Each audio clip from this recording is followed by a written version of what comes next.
انت صحيت؟ لا دي نسخة تجريبية مني وانا بتفاوض مع المخدة اللي جوه عشان اكمل نوم. ايوه يا ماما انا اللي قدامك. صباح الخير وصحيت كمان. ادخل بس استحمى كده وهغير هدوم عشان اروح مشوار. اعمل حسابك، عايزاك تجيب لي عيش. وانا مش جايب لكم امبارح 10 ترغيف يا ماما؟ انا وابوك اكلناهم خلاص بألف هنا لينا. اكلتي ال 10 ترغيف انت وبابا؟ طب وانت سبتوا لي ايه طيب؟ شكرا انا هتصرف انا مع اصحابي، بس اقسم بالله لو ما اديتيني فلوس المواصلات ما انا دافع كده في اي حاجه ومش رايح اصلا. ما تقلقش يا منتن، هديك فلوس المواصلات كمان وزياده. و10 جنيه زياده كده بقى. much later. ياه يا ابن اللعيبه. ايه ده؟ بتشرب شاي يا موكوس؟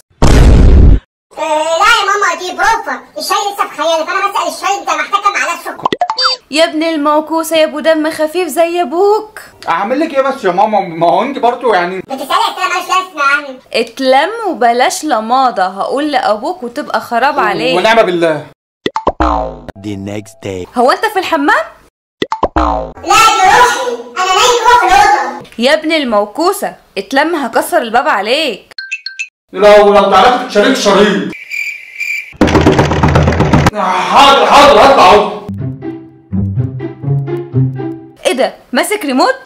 لا يا ماما ده انا بتصل على واحد صاحبي، معرفش ما بردش ليه. ما بتردش ليه يا كلب البحر وانا بنادي عليك؟ يا نهار اسود، بقى انا اسمع صوتك الكرواني وما ردش عليكي؟ انت ما ربيتنيش على كده يا ماما. لا امورينا يا ست الكل. عايزه تموين وطماطم وخيار ضروري جدا جدا جدا. حاضر تموين وطماطم خيار. من عيوني حاضر. الو ايوه جاي لك اهو.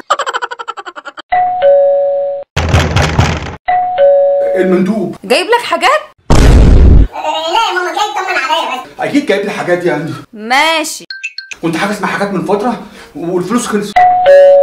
طب اقول لك ايه، ما معكيش 400 كيلو سلفه ادهم لك بس اخر الشهر؟ منين يا عين امك؟ انا كنت عارفه تقول لي منين وبتاع الكلمتين